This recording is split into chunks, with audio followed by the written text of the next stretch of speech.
উজনি অসমৰ বানৰ ৭টা দিন বানে ধোৱা উজনিৰ ৪খন জিলাত এতিয়া সীমাহীন দুৰ্যোগ বানত মৃত্যু হোৱা লোকৰ সংখ্যাই চুলেগৈ ৬৮ৰ ঘৰ সন্ধানহীন হৈ আছে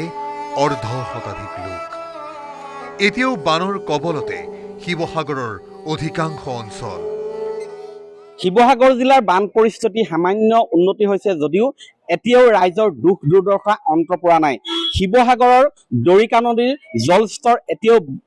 বিপদসীমাৰ ১.৫ মিটাৰ ওপৰে বৈ থকাত শিৱসাগৰৰ বেতবাৰী মৌজা কোঁৱৰপুৰ মৌজা হাঁহচৰা মৌজাৰ অধিকাংশ গাঁও বৰ্তমানেও সম্পূৰ্ণৰূপে পানীত ডুবি আছে বিশেষকৈ শিৱসাগৰৰ দগাঁও নিমাইজান ২ নং কোঁৱৰ গাঁও কোঁৱৰপুৰ মৌজাৰ লৰাপুতা লুৰুকি এই অঞ্চলসমূহ বৰ্তমানেও সম্পূৰ্ণৰূপে বানত প্লাবিত হৈ থকাত সম্পূৰ্ণৰূপে কৃষিপথাৰ মানুহৰ ঘৰ দুৱাৰ বিধ্বস্ত হৈ পৰিছে বানে বুঢ়াই থোৱা শিৱসাগৰ চৰাইদেউৰ বান বিধ্বস্ত অঞ্চলৰ পৰা এতিয়াও বহু লোকক উদ্ধাৰ কৰিব পৰা নাই NDRF আৰু SDRFৰ দলে ২৪ ঘণ্টাই উদ্ধাৰ আৰু সাহায্য অভিযানত ব্যস্ত হৈ আছে দেওবাৰৰ পৰা অব্যাহত আছে এই বান আৰু আজিও এই স্থানত পানী দেখিছে আপোনালোকে আৰু এই NDRF বাহিনীয়ে সেই পৰিয়ালটোৰ দুগৰাকীকৈ ছোৱালীক তেওঁলোকে ৰেস্কিউ কৰি আনিছে আৰু তেওঁলোক ঘৰতে আবদ্ধ হৈ আছিল আৰু ইয়াত খোৱা বস্তু বা পানীৰ অসুবিধা হৈছিল যাৰ বাবে তেওঁলোক ৰাজপথলৈ ওলাই আহিছে তাত যি সাহায্য শিবিৰ আছে আশ্ৰয় শিবিৰ আছে সেই শিবিৰলৈ তেওঁলোক ওলাই আহিছে আৰু এইদৰে প্ৰতিদিনাই NDRF বাহিনীয়ে এই স্থানত উপস্থিত হৈ জনসাধাৰণৰ সেৱা কৰি আছে আৰু এতিয়াও বহু লোকৰ ঘৰত লোক আবদ্ধ হৈ আছে ইয়াৰ এজন যুৱক আছে আমি তেওঁৰ পৰা জানিম এইটো ঘৰ আপোনাৰ লগত পানী শুকাইছে পানী শুকাইছে অলপ কিমান দিন পানীৰ তলত থাকিলে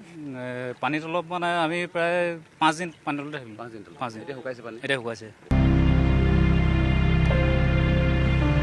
শিৱসাগৰ আৰু চৰাইদেউ জিলাৰ বান পৰিস্থিতিৰ বুজ ল'বলৈ দেওবাৰে দুয়োখন জিলাতে পৰ্যবেক্ষণ কৰে স্বাস্থ্যমন্ত্ৰী অশোক সিংহলে স্বাস্থ্যমন্ত্ৰী অশোক সিংঘাল ডাঙৰীয়া আহিছে শিৱসাগৰ জিলাৰ বান পৰিস্থিতিৰ বুজ ল'বৰ বাবে আৰু আমি দেখা পাইছোঁ যে বহু স্থানলৈ ছাৰ আজি আপুনি গৈছে কেনেকুৱা দেখা পাইছে সকলোখিনি বান সাহায্য ইত্যাদি চব ঠিকে আছেনে পৰিস্থিতি বহুত দুখ লগা মানুহখিনি কষ্টত আছে এই প্ৰাকৃতিক বিপদাৰ সময়ত চৰকাৰ ৰাইজৰ ওচৰত আছে ৰাইজৰ লগত আছে আৰু য'ত যি কৰিব লাগে মুখ্যমন্ত্ৰী ডাঙৰীয়াৰ নেতৃত্বত আমি কৰিবলৈ সাজু স্বাস্থ্য বিভাগৰ যিখিনি কাম চলি আছে চোৱা চিতা কৰিবলৈ আজি আহিলোঁ Dibrugarh medical college Jorhat medical কলেজৰ ডাঙৰ এটা টিম বিভিন্ন জেগাত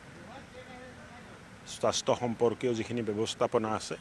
তাত অংশগ্ৰহণ কৰিছে বানপীড়িত অঞ্চলৰ ক্ষয়ক্ষতিৰ বুজ ল'বলৈ দেওবাৰে শিৱসাগৰলৈ আহিছে কেন্দ্ৰীয় চৰকাৰৰ এটা বিশেষ প্ৰতিনিধিৰ দলো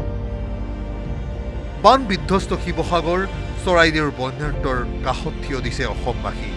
বানপীড়িত লোকসকলৰ বাবে শিৱসাগৰ জিলা ছাত্ৰ সন্থাই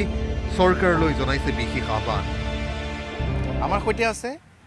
শিৱসাগৰ জিলা ছাত্ৰ সন্থাৰ সভাপতি মানৱ হাজৰিকা ডাঙৰীয়া আৰু দাদা মই আপোনাৰ পৰা এটা জানিব বিচাৰিম যে এনে এটা ভয়ংকৰ যি পৰিস্থিতি হৈ গ'ল